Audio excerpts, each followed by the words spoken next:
Hello everyone, this is Mayank Nagpal, your chemistry teacher, and you are watching me only on your YouTube channel Inspire for You. Student, in our previous classes we have already discussed homologous series of organic compound and today we will discuss here chemical properties of कार्बनिक compound. तो चलिए start करते हैं chemical properties of कार्बनिक compound. First of all we will discuss combustion reaction, combustion process और combustion reaction. Combustion reaction क्या होती है, कौन, ये फर्स्ट केमिकल प्रॉपर्टी है ऑर्गेनिक कंपाउंड्स की जिसको हम बोल रहे हैं कंबशन रिएक्शन। कंबशन का मतलब ऑलरेडी आप लोग जानते हैं, the process of heating of any substance. किसी सब्सटेंस को हीट कराने की प्रोसेस को बेसिकली क्या बोला जाता है, कंबशन बोला जाता है। तो चलिए पहले डेफिनेशन कवर करते हैं, फिर इस प्रोसेस को आगे बढ़ाते हैं। तो क्या लिखेंगे हम, the process of heating a substance, the process of heating a substance strongly in the presence of excess of oxygen or air is called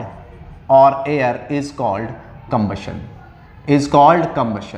यानी हम बात करें तो हमने ये लिखा कि वो प्रोसेस जिसके अंदर किसी सब्सटेंस को बहुत स्ट्रांगली हीट किया जाता है in the presence of excess of air की प्रेजेंस में और एयर के सफिशिएंट अमाउंट में किसी सब्सटेंस को हीट किया जाता है, तो उस प्रोसेस को क्या बोला जाता है, कंबशन बोला जाता है। अब ये कंबशन जो होता है, ये जो कंबशन प्रोसेस होती है, ये बेसिकली क्या होती है, तो it is exothermic process.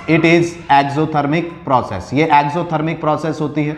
Exothermic process का मतलब होता है the process in which heat is evolved, यानी वो रिएक्शन जिसमें हीट बाहर जाती है उनको क्या बोला जाता है, उनको एक्सोथर्मिक रिएक्शन बोला जाता है। तो all combustion reaction are also the example of exothermic process. Means जितनी भी कंबशन रिएक्शंस होती हैं वो सारी की सारी एक्सोथर्मिक रिएक्शंस का एग्जांपल होती हैं। मींस आप किसी भी सब्सटेंस को जब हीट करते हैं तो हीट करने पर एयर की प्रेजेंस में तो हमें बाय प्रोडक्ट क्या मिलता है, हीट और लाइट प्रोड्यूस होती है, जिसकी वजह से ये क्या होती हैं, एक्सोथर्मिक रिएक्शंस होती हैं। एक एग्जांपल लेते हैं कि अगर मैं एग्जांपल ले रहा हूँ, सपोज करते हैं क्योंकि वुड एक ऑर्गेनिक कंपाउंड है यानी कार्बनिक कंपाउंड है, और वुड को अगर हम बर्न कराते हैं तो किसकी प्रेजेंस में, ऑक्सीजन की प्रेजेंस में बर्न कराते हैं, तो बाय प्रोडक्ट हमें क्या मिलता है,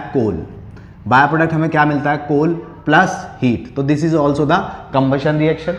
अगर हम इसकी जगह कोई ऑर्गेनिक कंपाउंड ले लेते हैं, अगर सपोज कीजिए कोई ऑर्गेनिक कंपाउंड ले लेते हैं, तो ऑर्गेनिक कंपाउंड का मतलब जैसे मैंने ले लिया CH4 मीथेन, ठीक है, और हम उसको एयर की प्रेजेंस में या O2 की प्रेजेंस में हीट करा रहे हैं, तो बाय प्रोडक्ट हमें क्या मिलेगा। तो अगर हम CH4 को हीट कराते हैं, कंबशन कराते हैं, तो बाय प्रोडक्ट हमें कार्बन डाइऑक्साइड प्लस वाटर और उसके बाद प्लस हीट प्लस लाइट, दोनों हमें यहां मिलती हैं। तो this is the combustion reaction. Means जब किसी कार्बनिक सब्सटेंस को हीट कराया जाता है, स्ट्रांगली हीट कराया जाता है in the presence of oxygen, this process is also called as combustion. और कंबशन रिएक्शन, सारी कंबशन रिएक्शन एक्सोथर्मिक रिएक्शंस का एग्जाम्पल होती हैं। अगर हम वुड को बर्न कराते हैं O2 की प्रेजेंस में यानी ऑक्सीजन एयर की प्रेजेंस में, तो वो कोल में कन्वर्ट होता है और हीट प्रोड्यूस करता है। अगर हम कोई भी ऑर्गेनिक कंपाउंड लें, जैसे सबसे सिंपल ऑर्गेनिक कंपाउंड मीथेन है, मीथेन को हमने बर्न कराया तो बाय प्रोडक्ट हमें क्या मिलेगा, CO2 और H2O। अब बारी आती है, अगर CO2 और H2O मिल रहा है तो क्या ये रिएक्शन बैलेंस है, तो चला चेक करते हैं। यहाँ 4 हाइड्रोजन है, यहाँ 2 हाइड्रोजन है, तो हम इसे क्या करेंगे, 2 हाइड्रोजन करके आगे 2 लगाकर 4 हाइड्रोजन कर दिए हमने। इधर ऑक्सीजन 4 हो गए, इधर 2 हैं, तो हम जब इसको बैलेंस कर लेंगे तो इस तरीके से रिएक्शन भी बैलेंस हो जाती है। तो इन शॉर्ट, किसी भी सब्सटेंस को बर्न करने पर क्या होता है, कार्बन डाइऑक्साइड और वाटर बनता है और उसके साथ हीट और लाइट प्रोड्यूस होती है, उसको क्या बोला जाता है, कंबशन रिएक्शन बोले जाती है। अब कंबशन रिएक्शन, होप आपने इसको देख लिया होगा। इसको प्रॉपर एग्जांपल देते हैं। कंबशन का मतलब है कि किसी भी कार्बनिक कंपाउंड, जैसे कार्बनिक कंपाउंड की बात करूं तो जैसे पेपर किससे मिलकर बना है, तो कार्बन से मिलकर बना है, ठीक है। तो अभी मैं अगर इस कंबशन वाली प्रोसेस को 2 पार्ट में बांटूं, अगर हम लोग इसको फर्दर क्लासिफाइड करें तो इसे हम इस कंबशन प्रोसेस को 2 पार्ट में क्लासिफाइड कर सकते हैं। एक होता है कंप्लीट कंबशन और दूसरा होता है इनकम्प्लीट कंबशन। दूसरी प्रोसेस को हम कह सकते हैं इनकम्प्लीट कंबशन। अब कंप्लीट कंबशन क्या है और इनकम्प्लीट कंबशन क्या है, इसको हम लोग डिस्कस करेंगे। तो कंप्लीट कंबशन और इनकम्प्लीट कंबशन में देखते हैं क्या होता है। तो इन शॉर्ट हम कहते हैं कंप्लीट कंबशन, यानी व्हेन एनी कार्बनिक compound heated bye in the presence of sufficient amount of air, जब सफिशिएंट अमाउंट ऑफ एयर की प्रेजेंस में, यानी किसी कार्बनिक कंपाउंड को जितना ऑक्सीजन चाहिए उतना ऑक्सीजन अगर हम उसे प्रोवाइड करा दें और उसको हीट कराएं, तो हीट करने पर जो प्रोडक्ट मिलेगा वो क्या होगा, वो प्रोडक्ट होगा कंप्लीट कंबशन का प्रोडक्ट। यानी कंप्लीट कंबशन का मतलब होता है कि जब हम किसी चीज़ को कंबस्ट करा रहे हैं सफिशिएंट अमाउंट ऑफ एयर कह लो, या फिर हम उसे कह लें सफिशिएंट अमाउंट ऑफ O2, यानी निश्चित अमाउंट में अगर हम उसे हीट करा रहे हैं। जैसे कार्बन को हमने हीट कराया किसकी प्रेजेंस में, ऑक्सीजन की प्रेजेंस में। तो अगर हमने कार्बन को सफिशिएंट अमाउंट है, ये एक कार्बन के एटम के लिए ये this is the sufficient amount है ऑक्सीजन का, तो सफिशिएंट अमाउंट है। अगर सफिशिएंट अमाउंट में हम इसको हीट करा रहे हैं तो हमें बाय प्रोडक्ट क्या मिलेगा, CO2 और प्लस हीट। तो this is the complete combustion. जब भी कंप्लीट कंबशन होता है तो CO2 और हीट प्रोड्यूस होती है। लेकिन इनकम्प्लीट कंबशन कब होता है, जब हमारे पास insufficient amount, we are having insufficient amount of oxygen, जब हमारे पास इनसफिशिएंट अमाउंट में क्या होता है, ऑक्सीजन होता है। तो इनसफिशिएंट अमाउंट में ऑक्सीजन का मतलब है कि जितना कार्बनिक सब्सटेंस को ऑक्सीजन चाहिए उतना ना मिल पाए। फॉर एग्जाम्पल हमने कहा 2 कार्बन के एटम को, आप खुद देखिए, एक कार्बन के एटम को 1 मॉलिक्यूल ऑफ O2 की नीड होती है। अगर हम 2 कार्बन के एटम को 1 मॉलिक्यूल ऑफ O2 दें तो ये इस 2 कार्बन के एटम के लिए क्या है, इनसफिशिएंट अमाउंट है। ये क्या है, इनसफिशिएंट अमाउंट है एयर का, इनसफिशिएंट अमाउंट है किसका, एयर का या ऑक्सीजन का। ठीक है, तो क्या होगा, तो यहाँ पर कार्बन डाइऑक्साइड ना प्रोड्यूस होके क्या प्रोड्यूस होगा, कार्बन मोनोऑक्साइड प्रोड्यूस होता है। तो this is the further part of combustion. आपको समझ में आ रहा होगा कि कंबशन एक ऐसी प्रोसेस जब किसी ऑर्गेनिक कंपाउंड, कार्बनिक कंपाउंड को हीट कराते हैं एयर की प्रेजेंस में, O2 की प्रेजेंस में, तो उस प्रोसेस को कंबशन बोला जाता है। और कंबशन फर्दर 2 पार्ट में क्लासिफाइड होता है, कंप्लीट कंबशन और इनकम्प्लीट कंबशन। कंप्लीट कंबशन का मतलब है when the sufficient amount of air is present, जब हमें जितना किसी सब्सटेंस को बर्न करने के लिए sufficient amount of oxygen present होता है तो बाय प्रोडक्ट CO2 और H2O मिलता है। लेकिन अगर इनसफिशिएंट अमाउंट ऑफ ऑक्सीजन होगा तो उसी कंपाउंड को हीट करने के लिए हीट करेंगे इनसफिशिएंट अमाउंट ऑफ ऑक्सीजन में, तो क्या होगा, तब कार्बन डाइऑक्साइड प्रोड्यूस नहीं होगा, तब क्या होगा, कार्बन मोनोऑक्साइड प्रोड्यूस होगा, जो कि क्या होती है, पॉइजनस गैस होती है, जो कि एक पॉइजनस गैस है, हार्मफुल गैस है हमारे लिए। तो this is the combustion reaction. अब इस कंबशन में मैं आप लोगों को बता दूं कि डिपेंड करता है कि प्रोडक्ट क्या बन रहा है। जैसे हमने कार्बन को बर्न किया है तो कार्बन डाइऑक्साइड मिला है, लेकिन अभी मैंने बताया था कि अगर हम किसी हाइड्रोकार्बन को बर्न करें, हाइड्रोकार्बन को, तो आपको ध्यान रखना है कि अगर हमारे पास हम किसी हाइड्रोकार्बन का कंबशन करा रहे हैं और सफिशिएंट अमाउंट ऑफ एयर में करा रहे हैं, सफिशिएंट अमाउंट ऑफ एयर के साथ करा रहे हैं, तो बाय प्रोडक्ट एयर कहें या O2 कहें तो हमेशा फिक्स बाय प्रोडक्ट आपका फिक्स रहने वाला है। आपको बाय प्रोडक्ट CO2 मिलेगा, H2O मिलेगा और आपको साथ यहाँ पर प्रोड्यूस होगा हीट प्लस क्या, light, heat plus light produce होगा। अगर आपका कोई हाइड्रोकार्बन है, हाइड्रोकार्बन मीन्स कार्बन हाइड्रोजन से मिलकर बनने वाले कंपाउंड है, और कैसा हाइड्रोकार्बन है, सैचुरेटेड है, और उसमें सफिशिएंट अमाउंट, जितना अमाउंट ऑफ ऑक्सीजन उसको चाहिए अगर उतना मिल जाए तो हमें हमेशा बाय प्रोडक्ट CO2 और H2O मिलता है, साथ में हीट और लाइट भी प्रोड्यूस होती है। इसका भी एक एग्जाम्पल मैं यहीं पर कर देता हूँ। सपोज करते हैं हमने क्या किया, एक गैस ली इथेन C2H6 और इसको बर्न करा रहे हैं O2 की प्रेजेंस में, और तो हमने क्या कहा कि आप इथेन लीजिए, कोई भी हाइड्रोकार्बन लीजिए, उसके साथ O2 लगाइए और आप उसके प्रोडक्ट में क्या दिखाओगे, CO2। आंख बंद करके आप सीधा लिख दीजिए CO2 H2O प्लस हीट, क्योंकि हमने देख लिया कि ये हाइड्रोकार्बन है, और अगर हम इसको हाइड्रोकार्बन को बर्न करेंगे और सफिशिएंट अमाउंट में बर्न करेंगे तो हमें क्या मिलने वाला है, CO2 और H2O। तो कोई भी हाइड्रोकार्बन आपको मिले, आप प्रोडक्ट क्या बना दीजिए, सीधा CO2 और H2O। उसके बाद सफिशिएंट ऑक्सीजन है या नहीं है, तो उसके लिए आप रिएक्शन को बैलेंस कीजिए। यहाँ 2 कार्बन है तो यहाँ पर भी 2 कार्बन कर दीजिए, यहाँ 6 हाइड्रोजन है, यहाँ पर भी 6 कर दीजिए, ठीक है। और यहाँ पर कितने ऑक्सीजन हो गए, 4 और 3 7, तो 7 के लिए आप क्या करें, 14/7 के लिए क्या करें आप बताइए। अगर आप 14/2 करोगे, 14/2 करोगे तो क्या हो जाएगा, 7, तो ये हो जाएगा 14। लेकिन अगर आप यहाँ पर 7/2 कर दो तो 7/2 क्या होता है, 3/2, यानी 7/2 को आप क्या लिख सकते हो, 7/2 को आप लिख सकते हो 3.5, और 3.5 O2 2 की इसमें मल्टीप्लाई होगी तो क्या होगा 3.5 2 जा 7 ही हो जाएगा। तो आप 7/2 O2 this is the sufficient amount of oxygen for combustion of ethane. तो जब भी सफिशिएंट अमाउंट ऑफ ऑक्सीजन में किसी भी हाइड्रोकार्बन को आप बर्न करेंगे तो आपको कार्बन डाइऑक्साइड, वाटर और हीट प्रोड्यूस होगी। होप आपको कंबशन की प्रोसेस समझ में आई होगी। आप इसका स्क्रीनशॉट लीजिए, फिर नेक्स्ट केमिकल प्रॉपर्टीज को डिस्कस करते हैं। देखिए आप इसको, होप आपने इसको देख लिया होगा, होप सो आपने देख ही लिया होगा। अब मैं इसको रब कर रहा हूँ और हम लोग डिस्कस कर रहे हैं नेक्स्ट केमिकल प्रॉपर्टीज़ को। और हमारी नेक्स्ट केमिकल प्रॉपर्टी जो होगी, कंबशन से नेक्स्ट केमिकल प्रॉपर्टी होगी जो कि कंबशन से बिल्कुल मिलती जुलती है, बस थोड़ा सा आपको डिफरेंस समझना है। तो थोड़ा सा डिफरेंस के लिए हम नेक्स्ट प्रॉपर्टी को समझ रहे हैं, that is oxidation. Oxidation oxidation हम लोग फर्स्ट चैप्टर में भी पढ़ के आए हैं कि क्या होता है ऑक्सीडेशन। ऑक्सीडेशन होता है the process of addition of O2। O2 का एडिशन अगर कहीं पर हो रहा है या हाइड्रोजन का रिमूवल कहीं पर हो रहा है तो उस प्रोसेस को ऑक्सीडेशन बोला जाता है। जैसे combustion is also the example of oxidation. Combustion जो रिएक्शन हुई है, जैसे हमने क्या देखा, ऑक्सीडेशन, क्या ये ऑक्सीडेशन का एग्जाम्पल है या नहीं है? कार्बन को O2 के साथ बर्न किया तो CO2 मिला। देखिए आप, कार्बन यहाँ से जाते जाते ऑक्सीजन ऐड हुआ है तो एडिशन ऑफ ऑक्सीजन को क्या बोलते हैं?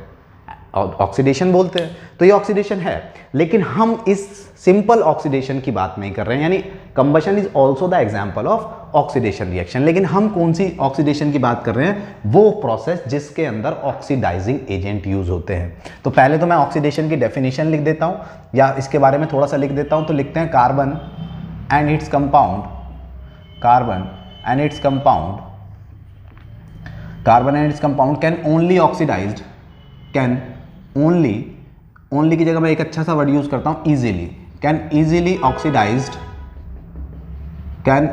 Oxidised on combustion.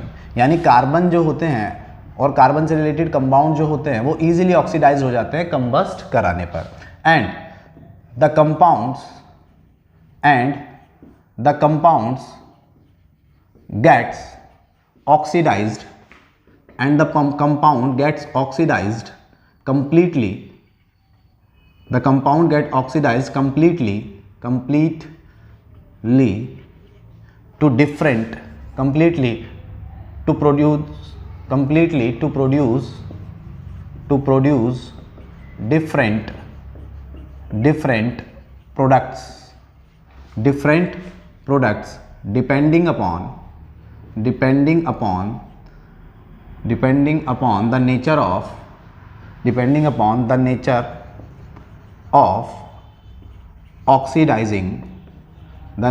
oxidizing agent। बच्चों इन शॉर्ट हमने ये कहा कि कार्बन और उससे मिलकर बनने वाले कंपाउंड इजीली ऑक्सीडाइज हो जाते हैं, कब? कंबशन कराने पर। और कंबशन हमने देख लिया कि oxidation, combustion is also the example of oxidation. लेकिन हमने आगे लिखा and the compound get oxidize completely, जो कंपाउंड कंप्लीटली ऑक्सीडाइज्ड हो जाते हैं टू प्रोड्यूस डिफरेंट प्रोडक्ट, अलग अलग तरीके के प्रोडक्ट बनाते हैं। कब? वो प्रोडक्ट कब बनेंगे, किस किस तरीके के बनेंगे, तो वो डिपेंड करता है depending upon the nature of oxidizing agent. यानी मैं इन शॉर्ट ऑक्सीडेशन में आपको ऑक्सीडाइजिंग एजेंट के बारे में बताने वाला हूं। हमने पिछली कंबशन रिएक्शन में कोई ऑक्सीडाइजिंग एजेंट यूज नहीं किया था, यहां पर ऑक्सीडाइजिंग एजेंट यूज करके बताने वाला हूं। अब ऑक्सीडाइजिंग एजेंट की डेप्थ में जाएं तो ये आपको 11th और 12th यानी अपनी हायर क्लासेस में इसके बारे में ज़्यादा पढ़ने को मिलेगा। लेकिन इन शॉर्ट मैं आपको ये समझा रहा हूँ कि जो भी ऑक्सीडाइजिंग एजेंट होता है वो अपने अंदर से इस तरीके की ऑक्सीजन को प्रोड्यूस करता है और इसको बोलते हैं नेसेंट ऑक्सीजन। यानी कोई केमिकल कंपाउंड अगर ब्रेक होके ये नेसेंट ऑक्सीजन प्रोड्यूस कर रहा है, तो ब्रेक होके अगर वो नेसेंट ऑक्सीजन प्रोड्यूस कर रहा है तो that will be called as oxidizing agent. तो वो क्या कहलाएगा? वो ऑक्सीडाइजिंग एजेंट कहलाएगा। तो मैं उन्हीं की अब बात करने वाला हूँ। तो ऑक्सीडाइजिंग का एक एजेंट का एक एग्जाम्पल लेते हैं। जैसे मैंने कहा कि ऑक्सीडाइजिंग एजेंट के केस में हम क्या कर रहे हैं, हम लोग ले रहे हैं CH3CH2OH। CH3CH2OH को अगर आप देखते हो तो ये क्या है?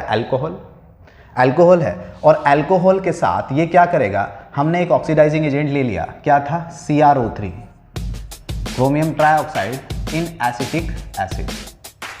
ये क्या है? तो ये है ऑक्सीडाइजिंग एजेंट। और ये ऑक्सीडाइजिंग एजेंट क्या प्रोड्यूस करेगा? Nascent oxygen. अगर ये नेसेंट ऑक्सीजन यहां पर प्रोड्यूस करा दे अगर इसने नेसेंट ऑक्सीजन यहाँ पर प्रोड्यूस करा दी तो क्या होगा? तो देखिए नेसेंट ऑक्सीजन प्रोड्यूस होते ही ये ऑक्सीजन यहाँ पर ऐड होगा और ये हाइड्रोजन यहाँ से रिमूव होगा। तो जब ये हाइड्रोजन यहाँ से रिमूव होगा और ऑक्सीजन यहाँ पर ऐड होगा, ठीक है, अगर ये हाइड्रोजन यहाँ से रिमूव हुआ और ऑक्सीजन यहाँ पर ऐड हुआ तो आप देखिए क्या होगा कि ये ऑक्सीजन, एक ऑक्सीजन जब ये हाइड्रोजन यहाँ से निकलेगा तो ये हाइड्रोजन तो यहाँ दिखा दिया मैंने, और एक ऑक्सीजन यहाँ से आके क्या बना देगा, एक तो इसको दे देगा, इसको ऑक्सीडाइज कर दिया, हाइड्रोजन को भी ऑक्सीडाइज कर दिया, ठीक है, तो यहाँ बन गया H2O।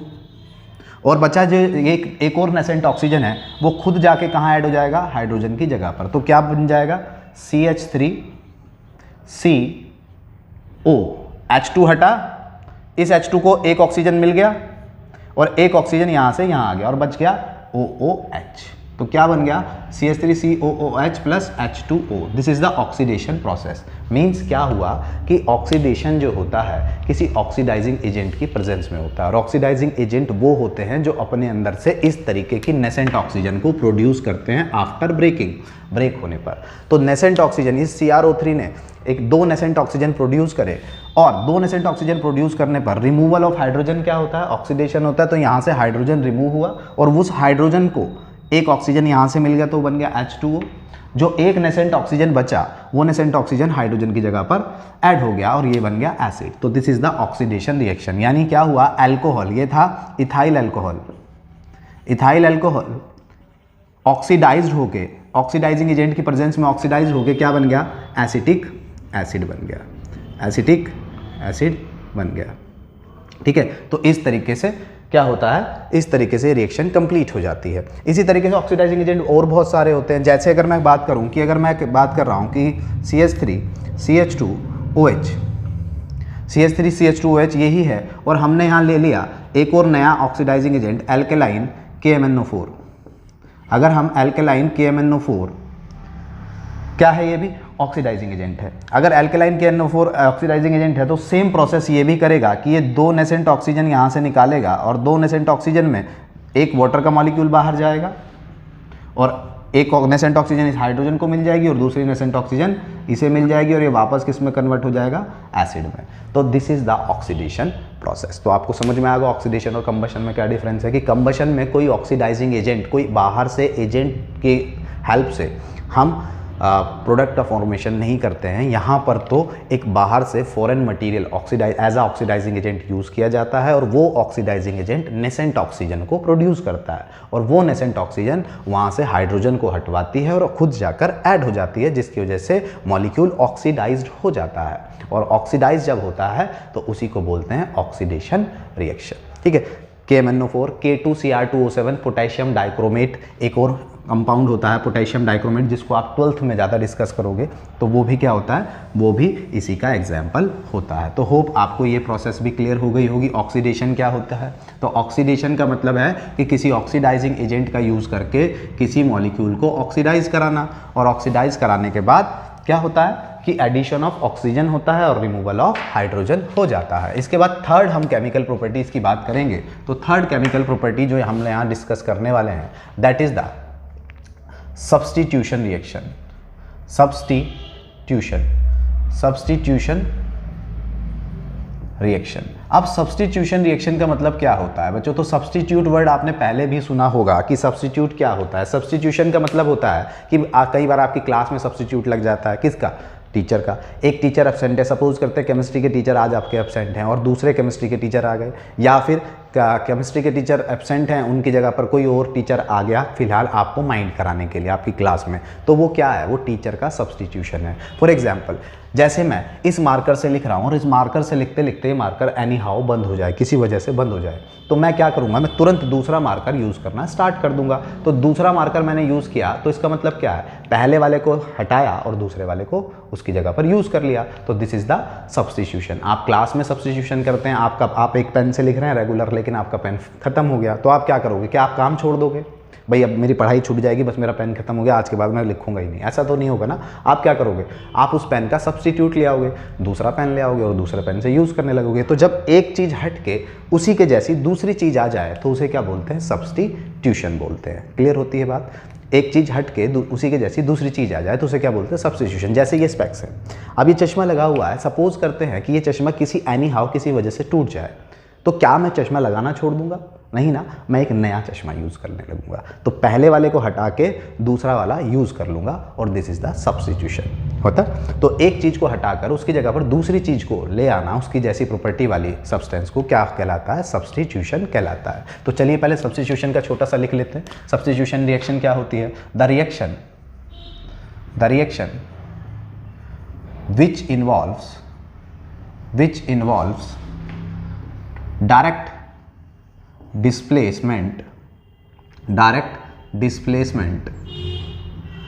which involves direct displacement of an atom or group of atom in an original molecule,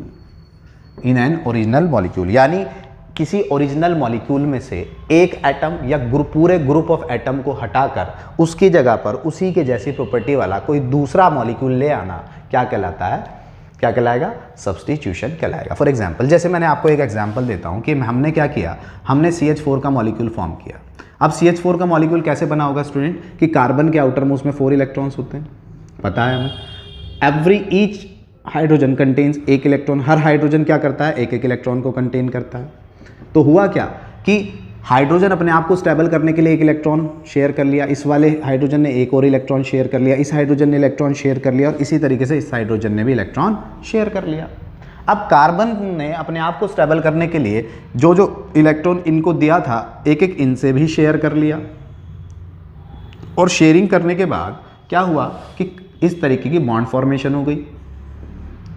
तो इन शॉर्ट हुआ क्या कि यहाँ पर कार्बन को स्टेबल करने के लिए वो एटम है जिसने अपना एक इलेक्ट्रॉन इसके साथ शेयर किया है, या फिर मैं यहाँ यही चीज़ यहाँ अप्लाई हो रही है, ये यहाँ अप्लाई हो रही है, ये यहाँ अप्लाई हो रही है। अब अगर मैं हाइड्रोजन को हटाकर, मैंने यहाँ से हाइड्रोजन को हटा दिया और हाइड्रोजन को हटाकर कोई ऐसा मॉलिक्यूल ले आऊँ जो कार्बन के साथ एक इलेक्ट्रॉन की शेयरिंग कर पाए, तो क्या होगा? हमने क्या किया, एक को हटाया और दूसरे की जगह उसकी जगह दूसरे को ले आए। जैसे मैं यहाँ लग दूँ Cl, इसके आउटर मोस्ट में एक बचा है, Cl के आउटर मोस्ट में 7 होते हैं। इसको कितने, Cl को कितने की रिक्वायरमेंट है? एक इलेक्ट्रॉन की, जो कि वो कार्बन से शेयर कर लेगा। और इस कार्बन के तो पहले 2, 4, 6 बॉन्ड बन चुके हैं, तो एक ये इससे शेयर करके क्या होगा, फिर एक बॉन्ड फॉर्म कर लेगा। तो यानी कार्बन ने इसके साथ कितना शेयर किया, एक इलेक्ट्रॉन, और पहले हाइड्रोजन के साथ कितना इलेक्ट्रॉन शेयर हो रहा था, एक इलेक्ट्रॉन। तो क्या हुआ, हमने हाइड्रोजन को हटाकर क्लोरीन लगा दिया, तो this is the substitution.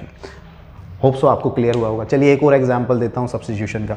Suppose करते हैं आप ट्रेन में या बस में जा रहे हैं और बस पूरी तरीके से भरी हुई है, अच्छे से भरी हुई है। अब बस भरी हुई है और आपको बहुत लंबा सफ़र करना है, आपने ऐसे डंडा पकड़ के ऐसे चल रहे हैं। अब होगा क्या कि आप देख रहे हो, आपने बराबर वाले से पूछा, भैया आप कहाँ उतरोगे? जी मैं तो सहारनपुर उतरूँगा। और आप मेरठ से चढ़े हो तो अभी तो बहुत दूर है सहारनपुर। आगे कोई गए, भैया आप कहाँ उतरोगे? अजी हम तो हरिद्वार उतरेंगे। अच्छा जी हरिद्वार उतरोगे तो और दूर है, मतलब खड़ा है। फिर एक से पूछा, भैया आप कहाँ उतरोगे? तो आप लोगों से पूछ रहे हो कि आप कहाँ उतरोगे, क्यों? क्योंकि आपका बैठना है, आपको बैठना है, और आप तब बैठ पाओगे जब सीट खाली होगी। तो इम्पोर्टेंट आपका यहाँ पर बैठना नहीं है, इम्पोर्टेंट कंडीशन क्या है कि इम्पोर्टेंट ये है कि जो पहले से सीट पर बैठा है उसका जाना। अगर वो वहाँ से उठ जाए तो आप उसके पास बैठ जाओगे, उसकी जगह पर बैठ जाओगे। ऐसे तो नहीं है कि आप उसकी गोद में बैठ जाओगे। तो सब्स्टिट्यूशन में इंपॉर्टेंट क्या है कि किसी मॉलिक्यूल से किसी एटम का बाहर जाना। जैसे ही किसी मॉलिक्यूल से कोई एटम बाहर जाता है तुरंत उसके जैसी प्रॉपर्टी वाला आ जाता है। इसी तरीके से बस वाली सिचुएशन है कि जैसे ही कोई आदमी, कोई पर्सन अपनी सीट छोड़कर उतरेगा तुरंत आप उसकी सीट पर बैठ जाओगे। लेकिन ये क्या है, सब्स्टिट्यूशन, एक हटा और दूसरा आ गया, तो दिस इज द सब्स्टिट्यूशन। अब हम क्या करते हैं, हम यहाँ देखेंगे CH4 का मॉलिक्यूल लिया, इसके अंदर हमने क्लोरीन की रिएक्शन कराई, किसकी प्रेजेंस में, सनलाइट की प्रेजेंस में। तो सनलाइट की प्रेजेंस में जब ये रिएक्शन होगी तो ये क्लोरीन क्या करेगा, जरा देखिए। इसको मैं थोड़ा एक्सपेंड करके आपको समझाता हूँ। ये CH4 का मॉलिक्यूल है और ये है Cl का मॉलिक्यूल, Cl2 का मॉलिक्यूल है। अब क्या होगा, ये हाइड्रोजन यहाँ से हटेगा और जैसे ही ये हाइड्रोजन हटेगा ये Cl यहाँ पर आएगा, ये सपोज करो ये एनी हाउ यहाँ से हटा, जैसे ही हाइड्रोजन हटा तुरंत ये बॉन्ड टूटा और Cl इसकी जगह पर आ गया। तो क्या बन गया आप देखिए, जैसे ही एक हाइड्रोजन हटा कार्बन की एक वैलेंसी फ्री हो गई और उसको कवर करने के लिए कौन आ गया, Cl आ गया। हाइड्रोजन हटा, यहाँ पर क्या था पहले हाइड्रोजन, और इस हाइड्रोजन के हटते ही कौन आ गया, Cl। लेकिन जब तक हाइड्रोजन पूरे थे तब तक कोई नहीं आ पा रहा था, तो दिस इज द सब्स्टिट्यूशन। एक एटम हटा और उसकी जगह दूसरा आ गया। अब ये H भी तो कहीं जाएगा, जब ये यहाँ से हटा तो यहाँ पहुँच गया, तो ये क्या करेगा, ये दूसरे को ढूंढेगा, इसको एक और की जरूरत है बॉन्ड बनाने के लिए, तो ये इसके साथ HCl। तो ये this is the substitution reaction, यानी एक हटा और उसकी जगह जब दूसरा आ जाए तो ये होती है सब्स्टिट्यूशन रिएक्शन। और अच्छे से समझाऊं तो आप इसको ऐसे लिख सकते हैं कि हमने क्या किया, CH3H बाहर को तरफ को कर दिया जो हटना है, और इसी तरीके से Cl को भी कर दिया। ये H इस Cl के साथ चला गया और क्या बना दिया, HCl, और ये वैलेंसी खाली हो गई, यानी ये सिचुएशन तो ये रह गई। तभी ये वाला Cl यहाँ आ गया और क्या बना दिया, CH3Cl। तो इस तरीके से क्या हुआ, CH3Cl plus HCl, this is the substitution. एक हटा और दूसरा आ गया, तो इस रिएक्शन को क्या बोला जाता है, सब्स्टिट्यूशन रिएक्शन बोला जाता है। ठीक है, तो सब्स्टिट्यूशन होप आपको क्लियर हुआ होगा। अब सब्स्टिट्यूशन जब आपको क्लियर होता है तो आपको ये बता दें कि अगर हम एक्सेस में क्लोरीन ले लें, if chlorine is in excess, अगर क्लोरीन एक्सेस में ले ली गई है, क्लोरीन एक्सेस में ले ली गई है, तो सनलाइट की प्रेजेंस में क्लोरीन क्या करेगी, सारे हाइड्रोजन को सब्स्टिट्यूट कराना स्टार्ट कर देगी। एक एक हाइड्रोजन हटता चला जाएगा। अगले स्टेप में क्या होगा, ये CH3 है, यानी H और एक Cl, CH3Cl, ठीक है, और फिर दोबारा Cl2 आएगा, क्या करेगा, Cl2 फिर दोबारा आएगा। अब दोबारा क्या होगा, ये H इस Cl के साथ चला जाएगा और ये Cl यहाँ आ जाएगा, तो ये क्या बन जाएगा, CH2Cl2 प्लस HCl। अगले स्टेप में क्या होगा, यही CH2Cl2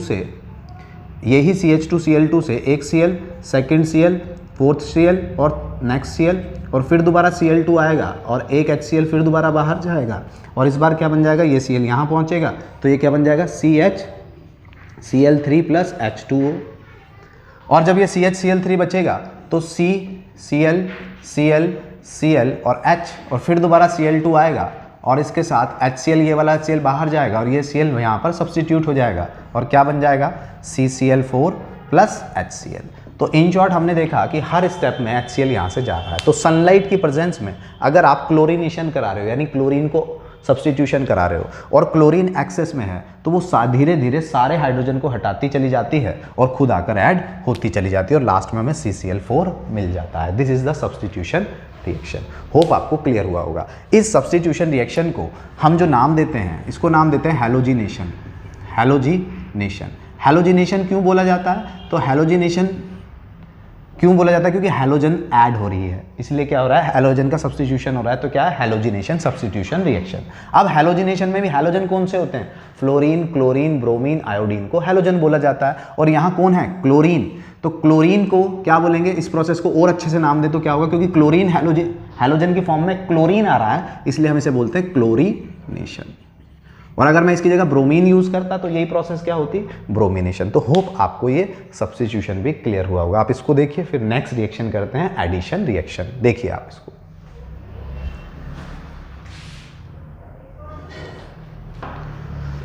तो होप आपको ये क्लियर हुआ होगा। अब हम बात कर रहे हैं एडिशन रिएक्शन की, और एडिशन रिएक्शन क्या होती है। देखिए, सब्स्टिट्यूशन रिएक्शन के लिए आप एक नोट लिख लीजिए कि substitution always occur on single bonded molecule, यानी एल्केन्स पर। तो हम लिख लेते हैं यहाँ पर कि सब्स्टिट्यूशन ऑलवेज, सब्स्टिट्यूशन रिएक्शंस है ना, substitution reactions always occurs on alkanes. Alkanes mean single bonded hydrocarbon पर, सिंगल बॉन्डेड मॉलिक्यूल्स पर ही, यानी सिंगल बॉन्डेड एटम्स पर। जब जिसके अंदर कोई मॉलिक्यूल जिसके अंदर सारे बॉन्ड सिंगल हो, सैचुरेटेड हाइड्रोकार्बन हो, वो उसी पर सब्स्टिट्यूशन होता है। सब्स्टिट्यूशन एल्केन्स पर होता है, सिंगल बॉन्डेड मॉलिक्यूल्स पर होता है, या हम कहें सैचुरेटेड हाइड्रोकार्बन्स पर होता है। अब बारी आती है एडिशन। एडिशन क्या होता है, तो एडिशन के लिए भी एक इसी तरीके का नोट लिख लेते हैं, एडिशन रिएक्शन। तो addition reaction it occurs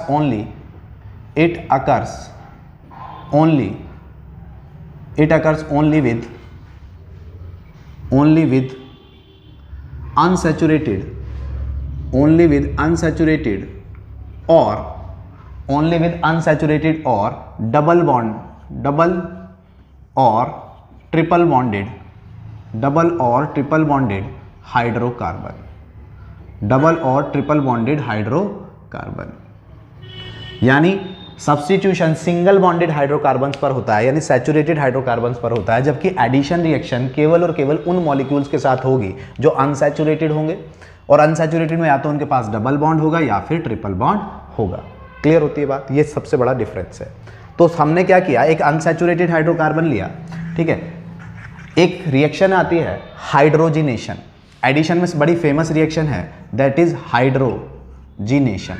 hydrogenation का मतलब होता है कि हाइड्रोजन का एडिशन होना, हाइड्रोजन के ऐड होने को हम क्या बोलते हैं, हाइड्रोजिनेशन बोलते हैं। हाइड्रोजिनेशन का मतलब addition of hydrogen. Addition of hydrogen क्या होता है इस रिएक्शन में, ये रिएक्शन है वनस्पति ऑयल, ये रिएक्शन है वनस्पति ऑयल से वनस्पति घी का। It is the conversion. ये रिएक्शन क्या है कि वनस्पति ऑयल किस में कन्वर्ट हो जाता है, किस में कन्वर्ट हो जाता है, वनस्पति ऑयल किस में कन्वर्ट होता है, वनस्पति घी में, वनस्पति घी में कन्वर्ट हो जाता है, वनस्पति ऑयल वनस्पति घी में कन्वर्ट हो जाता है, और इस प्रोसेस को बोला जाता है हाइड्रोजिनेशन। होप आपको ये क्लियर हुआ होगा। अब कैसे होता है, तो वनस्पति ऑयल जो होते हैं वो कैसे होते हैं, अनसैचुरेटेड हाइड्रोकार्बन होते हैं। कैसे होते हैं, अनसैचुरेटेड हाइड्रोकार्बन होते हैं। अनसैचुरेटेड हाइड्रोकार्बन का मतलब डबल बॉन्डेड, जिनके अंदर डबल बॉन्ड होता है। और वनस्पति घी जो होता है वो कैसा होता है, सैचुरेटेड हाइड्रोकार्बन होता है, सैचुरेटेड हाइड्रोकार्बन होता है। तो इस प्रोसेस में हम एक अनसैचुरेटेड हाइड्रोकार्बन को सैचुरेटेड हाइड्रोकार्बन में कन्वर्ट करते हैं, या हम कहें कि ये प्रोसेस वनस्पति ऑयल से वनस्पति घी बनाने की एक प्रोसेस है, जिसमें अनसैचुरेटेड हाइड्रोकार्बन सैचुरेटेड हाइड्रोकार्बन में कन्वर्ट होता है। और इस प्रोसेस को क्या बोला जाता है, हाइड्रोजिनेशन, जो कि बहुत बहुत बहुत इंपॉर्टेंट होती है बोर्ड के पॉइंट ऑफ व्यू से, ठीक है, व्यू से। तो चलिए क्या है वो रिएक्शन वो देखते हैं कि हमने क्या किया, एक अनसैचुरेटेड हाइड्रोकार्बन लिया जो कि वनस्पति ऑयल है। ये आर क्या है, एल्काइल ग्रुप। हमने पढ़ा थे ना हाइड्रोजन एल्काइल ग्रुप। एल्काइल क्या होता है कि जब किसी एल्केन में से एक हाइड्रोजन रिमूव हो जाए तो वो एल्काइल होता है। और आर का मतलब है, ये जर्नल फार्मूला है एल्काइन का, ये CH3 हो सकता है, ये C2H5 हो सकता है, ये C3H7 हो सकता है, कोई भी एल्काइल हो सकता है। तो R C double bond C R R R, ये क्या बन गया हमारा, अनसैचुरेटेड हाइड्रोकार्बन बन गया। मीन्स यहाँ CH3 भी हो सकता है, C2H5 भी हो सकता है, कोई भी कार्बनिक कंपाउंड हो सकता है, ठीक है, एल्काइल, कोई भी एल्काइल हो सकता है। और ये क्या है, वनस्पति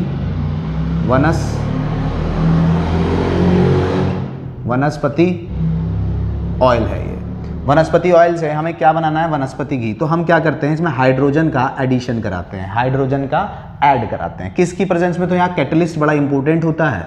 यहाँ कैटलिस्ट या तो हम निकिल लेते हैं, अगर हमारे पास निकिल अवेलेबल नहीं है तो प्लेटिनम लेते हैं, और प्लेटिनम भी अवेलेबल नहीं है तो पैलेडियम लेते हैं। लेकिन ये कैटलिस्ट की प्रेजेंस में ही होती है और हाई टेम्परेचर यहाँ पर रखा जाता है, ठीक है, कैटलिस्ट की प्रेजेंस। इनमें से कोई एक लेते हैं। तो होता क्या है कि ये बॉन्ड ब्रेक होता है, और बॉन्ड ब्रेक होने के बाद एक हाइड्रोजन यहाँ पर चला जाता है और एक हाइड्रोजन यहाँ पर चला जाता है। तो जब ये सिचुएशन क्रिएट होगी तो क्या होगा, R single bond C single bond R, यहाँ डबल बॉन्ड था, बॉन्ड तो गया टूट, और यहाँ आ गया एक hydrogen C single bond R single bond R, और यहाँ आ गया दूसरा हाइड्रोजन। अब देखिए यहाँ पर सारे बॉन्ड क्या है, सिंगल, और कार्बन है टेट्रावेलेंट।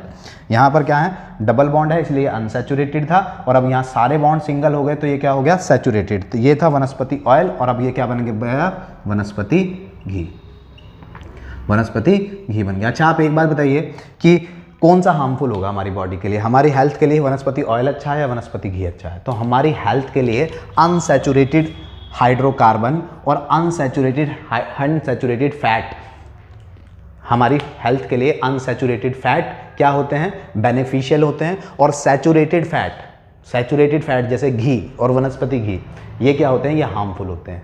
सैचुरेटेड फैट अगर हम ज़्यादा खाते हैं तो ये हमारी बॉडी में क्या करते हैं, ये हमारी बॉडी में कोलेस्ट्रॉल के अमाउंट को बढ़ा देते हैं, और कोलेस्ट्रॉल के अमाउंट को बढ़ाने की वजह से हमें क्या होने लगती हैं, हार्ट से रिलेटेड डिजीज़ होने लगती हैं, जिसको हम बोलते हैं हार्ट डिजीज़। हार्ट डिजीज़ किसकी वजह से होती है? हाई कोलेस्ट्रॉल की वजह से। और हाई कोलेस्ट्रॉल कब होता है? जब हम वनस्पति घी यानी सैचुरेटेड फैट को खाते हैं। तो हमारी बॉडी के लिए अनसैचुरेटेड फैट क्या होता है? हार्मफुल नहीं होता है, और सैचुरेटेड फैट हार्मफुल होता है। ठीक है, वनस्पति घी हार्मफुल है, वनस्पति ऑयल हार्मफुल नहीं है। क्या करता है? तो कोलेस्ट्रॉल का अमाउंट बढ़ाता है, जो कि हार्ट डिजीज़ के लिए क्या होता है? रिस्पॉन्सिबल होता है। तो इस तरीके से ये कार्बनिक कंपाउंड की केमिकल प्रॉपर्टीज़ को हमने आज डिस्कस किया। मिलता हूँ आपसे नेक्स्ट वीडियो में। Thank you very much.